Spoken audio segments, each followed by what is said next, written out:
Assalamu alaikum, I'm Aisha and you're watching Samaa News. Here are today's headlines.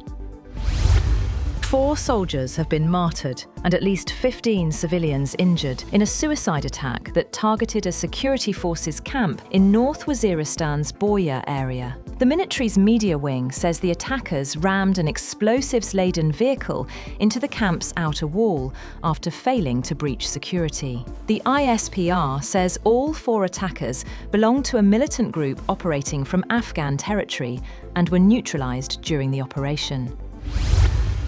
Pakistan has strongly condemned India's unilateral suspension of the Indus Waters Treaty, calling it a violation of international law and a grave threat to regional peace.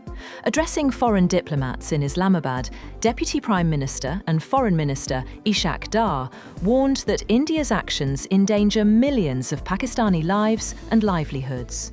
Dar said India's unilateral suspension of the treaty is against international law and the Vienna Convention.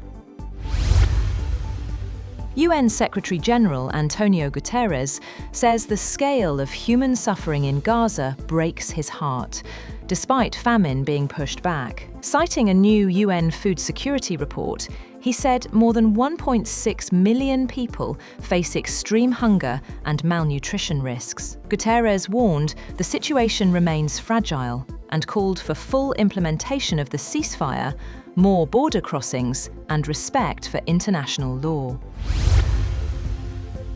Ukrainian President Volodymyr Zelensky says Kyiv is ready to deepen defence cooperation with Poland, offering expertise in countering Russian drones and sharing battlefield experience.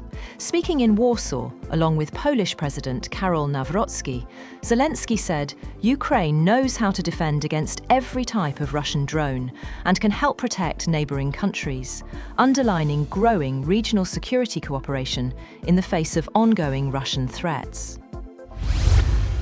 Meanwhile, Ukraine has welcomed a €90 billion European Union loan agreed in Brussels, even as EU leaders failed to reach a deal on using frozen Russian assets to finance the support. President Zelensky called the package a major boost to Ukraine's resilience. The bloc opted to borrow funds directly after concerns over legal and financial retaliation, particularly for Belgium, stalled the asset seizure plan. Russia said the lack of agreement showed the risks Europe would have faced. Russian President Vladimir Putin has offered no compromise on his terms for ending the war in Ukraine on Friday and accused the European Union of attempting daylight robbery of Russian assets. Putin set out the Kremlin's stance on the war in the opening moments of his annual end-of-year press conference, a marathon event that typically runs for some 4 hours. He said he did not see readiness on the Ukrainian side to agree a peace deal, but there were certain signals it was willing to engage in dialogue. Separately, President Putin mocked NATO chief Mark Rutte, questioning his ability to understand the new US national security strategy, which does not describe Russia as an enemy. Responding to Rutte's warning that NATO should prepare for a major war and that Russia could be its next target, Putin said it made no sense when the United States itself was not seeking confrontation. Russian technology companies working on air defense, sensitive electronics, and other defense applications have been targeted in recent weeks by a cyber espionage group using AI-generated decoy documents. According to a cybersecurity analyst, the discovery by cybersecurity firm Intesa shows how AI tools can be easily harnessed for high-stakes operations and offers a rare look at hacking campaigns targeting Russian entities. Britain has imposed sanctions on individuals and organisations it said were linked to violence perpetrated against civilians in Syria, including some who financially supported former President Bashar al-Assad's government. A statement said the government measures were targeted at individuals involved in coastal violence in Syria in March, as well as historic violence committed during the country's civil war. Sharif Osman bin Hadi, a prominent leader of Bangladesh's 2024 student uprising, has died in a Singapore hospital following a targeted assassination attempt.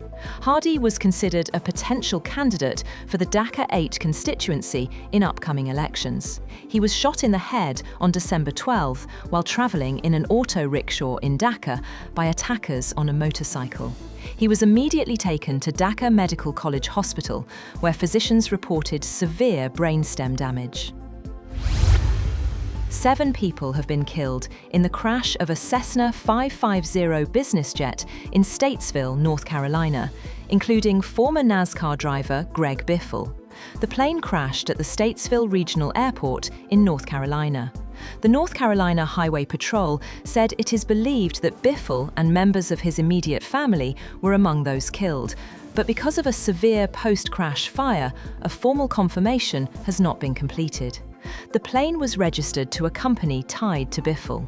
The plane was bound for Florida, but soon after takeoff attempted to return to the North Carolina airport in severe weather. The suspect in the mass shooting last weekend at Brown University in the Providence area of Rhode Island, US, is dead. As investigators said, he also killed a Massachusetts Institute of Technology professor 2 days after the rampage at Brown. Officials said the gunman, identified as a Portuguese national, attended Brown University more than 2 decades ago, but his motive remains a mystery. US Attorney Leah Foley in Boston said Valenti was deceased.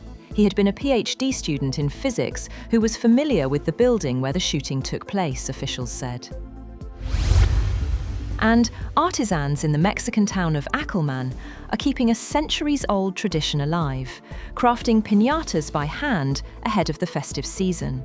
From bright paper and glue to careful shaping, each piñata carries cultural and religious meaning, especially during Christmas posadas, where families gather to celebrate, sing, and share a moment of joy passed down through generations. That's all for now. For more updates, visit www.samaa.tv. Thank you for watching Samaa News.